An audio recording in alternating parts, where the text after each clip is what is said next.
when you look at what we have right now, like on the verge of another Evolution pay-per-view, it's really because of those names like Of Leilani Kai or course. Wendy Richter. Of course. And with that being said, with Evolution, being announced, I think it's such a great opportunity for women from the past, present, and future to celebrate women's wrestling. So it's for me, like what somebody asked me today, I was getting a massage and I get like, every week I get worked on just to, whether I feel good, whether I feel bad, I get worked on. So my massage therapist, he's kind of like a therapist in general, but I was telling him, I said, what I'm most excited about for Evolution is I really want it to be a chance for some women who haven't had the chance yet to shine, women that haven't had as much attention or haven't had that breakout moment that they need. I would love for this to be a moment for either it's somebody from NXT or it's somebody, there's just so many women that are just on the cusp and they just need that one breakout moment. So I hope that this is a chance. I'd love to see some legends come back. Of course, I'd love to see Michelle McCool or Layla. We haven't seen those guys. We haven't seen Laycool come back since they left. So for me, I was like, that would be kind of cool. But like, so it would be nice to see some legends come back. But I also just want to see somebody that hasn't had that breakout moment get their chance. Yeah, and I think now more than ever is the best time for something like that to happen. I'll say this, and we talk about it every Wednesday here on Busted Open. What's happening with NXT and the women's division in NXT that obviously is getting ready to move to the main roster. Stephanie Vaquer, she loses the title on Tuesday night, and that's all that anybody's talking about because the shock and awe that they couldn't believe that Stephanie lost that championship title. Another title changed hands on Tuesday night as well, but it got overshadowed because so many people are in love with this women's division right now and they care. And here's Stephanie Vaquer, where there's a language barrier with a lot of people who watch that product, and it doesn't really matter because Right. she grabs you so, even though, and listen, there's times where, I don't know what she's saying, but it doesn't matter what she's saying because her emotions and her passion is so strong.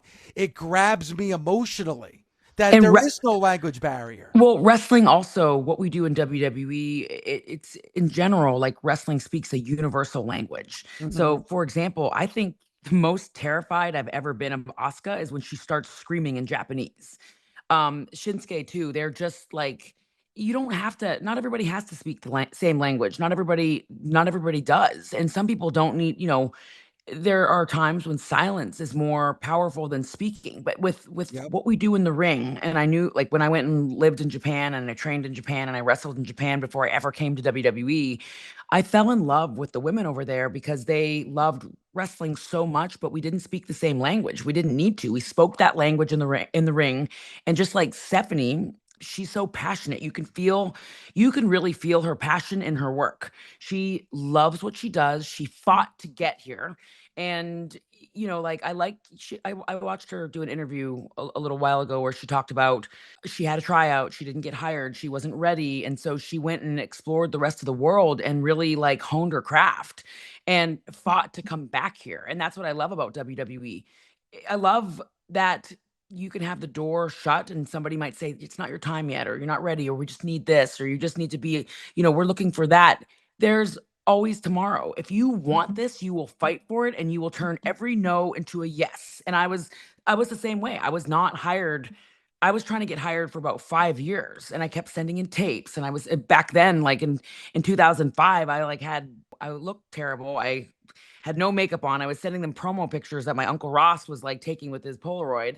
And I was like just trying so hard to get hired. And I kept having the door slammed in my face. When I finally got hired, it meant everything to me. It was like I never, ever, ever took it for granted. And you can feel that in Stephanie's work. She does not take any of this for granted. She brings her passion. And in one night, Stephanie really, really elevated JC Jane. And I think that's cool. It's exciting. It really made me go, oh shit, anything can Yep. happen.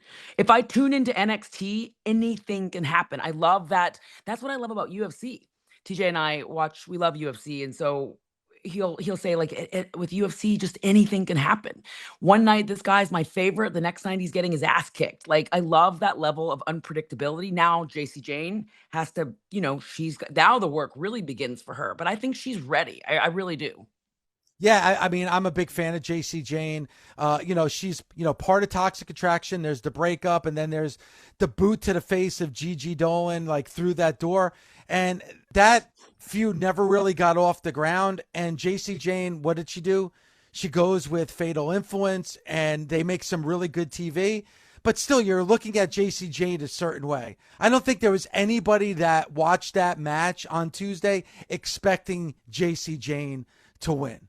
I mean, I I don't love think that. anybody thought, and that's Yeah. the that you need to have that unpredictability where it's like, Yeah. oh my God, the shock. Like I say, Mike Rome's face before he made the announcement. It's almost like he wasn't sure if he should make the announcement. Did he just see what he saw in that ring where JC Jane beat Stephanie Vaquer?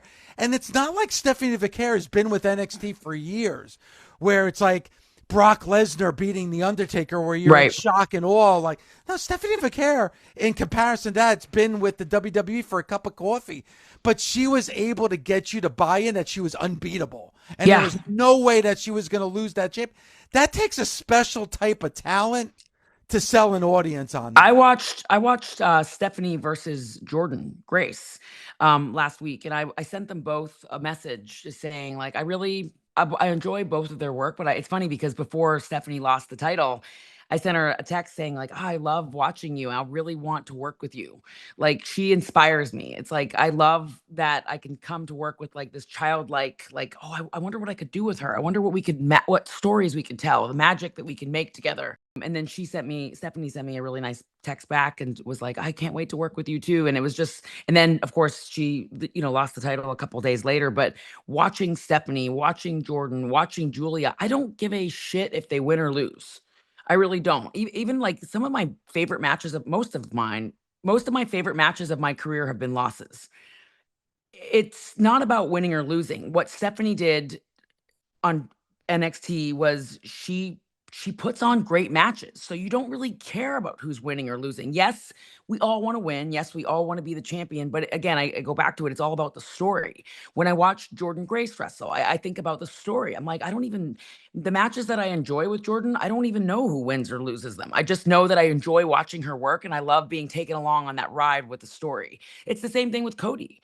Roman losing was so fascinating. Like when Roman lost to Cody and Cody finally realized, he finally got to finish his story. I said to TJ, I was like, for some reason, Roman just feels so much like this takes his whole character in another direction where Roman just became super interesting to me because he lost. I think it's like the great ones can lose and it doesn't matter. Boy, did you hit the nail right on the head, Natty, and the fact that you look at some of the greatest moments. A lot of those moments came in a loss. I always bring up, and the reason I bring it up, our own Bully Ray was there. Tommy Dreamer was there. Mick Foley was there. And that was the cage match between Jimmy Snuka and Don Morocco at Madison Square Garden. The iconic picture of Jimmy Snuka on top of that cage and him leaping off on Don Morocco. At the end of the day, Jimmy lost that match. He lost his opportunity to win the Intercontinental Championship, and Don Morocco won. But is that what anybody remembers? No, they remember the super fight. Yes, they remember moments. Yeah, they remember this, like you said, the story and the moment much more, whether the wrestler actually won or lost. Completely agree with you.